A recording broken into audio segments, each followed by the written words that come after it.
Hey guys, this is Coach Chris. Normally on my channel we break down international level fights for strategies and tactics that you can use in your own Taekwondo sparring matches. However, due to quarantine, a lot of people are practicing at home. Today we're going to be going over footwork and 3 different kinds of footwork fundamentals that I believe are imperative for sparring and may help your game. All this footwork I'm about to teach you guys is for how to recover for after you're done kicking. So once again, I'm joined by my little brother Kyle. He's going to be helping me out today. And so the first footwork we're going to go over is called the return step. Now, generally, if you guys are kicking paddles in the gym by yourself and it's stationary, or you're kicking paddles in class, generally you'll just, like for example, you're doing a fast kick, it's just like fast kick back, fast kick back. That's actually the return step already. If I kick at Coach Kyle gives a lot of ground, and I'm safe, I want to hold the ground because that's more ring space for me, right? So that's the general rule of thumb.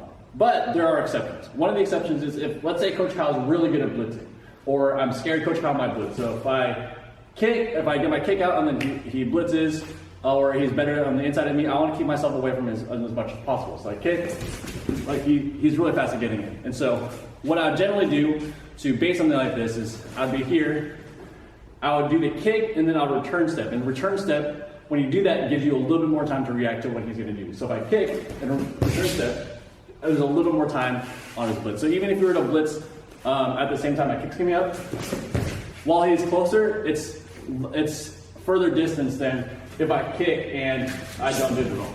Wait, sorry. If I kick and I don't move at all, right? He gets all the way in. Versus if I kick and return step.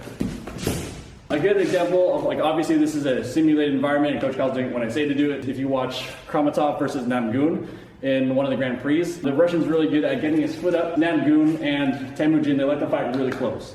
So they'll blitz on his first move, Russia will get their leg up, and then on the way out, instead of landing here, where it's advantageous for them, they'll fall back that way. So that way, as a small player, they have even more distance to cover before they have an opportunity to score a point. So the first movement, return step. So here, you just pop this leg back. Boom. So you should be in the exact same spot you started. So remember, kick, whatever kick it is, boom. Even if it's back leg, boom. Your kicking leg goes to where your base leg is, and your base leg goes back. That's the first step. So the next movement that we're going to cover is called the follow foot. Follow foot is used when, let's say for example, I'm sparring Coach Kyle, and I'm expecting him to be there. And if he is there, awesome. Boom, and set it down. If I kick and he moves back, and I just put my foot down, he's in perfect distance to counter him, right? And so one of the options is the one we showed you before, where you kick and you return step. And if you return step, you're able to reset distance. But another option is called follow foot. Let's say you want to close the distance. So I'm going to get my, if I kick and he slides back, my base leg is going to hop forward. As a full motion, it's going to look like this. And so by doing that, you're able to close the distance, get a little bit closer. And by getting closer and hopping forward as you're landing, it cuts off the time that Coach Kyle has to counter. Boom. That versus if I kick and land and then slide, it's too late. So once again, to do this, you want to make sure when you're practicing this at home, you want to make sure that you're doing the full kick first and then hopping that base leg forward. So I'll do it as a fast kick. So it's going to be here, kick out first, and then hopping close. So 1, 2. Going fast, it's like this. And you're able to cover distance really fast. Now, a big mistake I normally see when people are trying to do this is they'll just try and do a big jump, where you're here, correct. So they'll try and do this. So the reason you don't want to do this big motion is because it's easy for you to get kicked in the face, like that, or boom. There's 2 uses for this technique. One is there's a bailout move, where if he slides back and wasn't expecting it, you can cover the distance. The second is if I know he's going to slide back, but I can't really reach that far. So even if Coach Kyle were to slide back and I do my full extension, I'm not going to reach. What you can do is you can use the follow foot to get into range right after. So, and then cover the distance. And so all of this, make sure you move your base leg forward. But the big thing for either if you're using this as a bailout or to cover more distance is you don't want to just do a giant jump. Like, as you see both of them, it's the kick first and then the hop. It's not just like a giant big hop, right? You want to practice doing the kick first, and then pop. Because if he were to stay in place, I want to be able to score the kick. But if he doesn't stay in place, you want to be able to cover the distance and get in his face.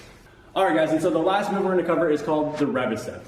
And that's kind of like the follow foot, but instead of kicking and landing like that, you're going to pull your leg back to set yourself up for a rear leg kick. So let's say Coach Kyle's this direction, I'm in close stance. What you're going to do is, going in slow motion, is I'm going to kick and then pull my front leg backwards, so when I land, I'm in a position to kick Coach Kyle already.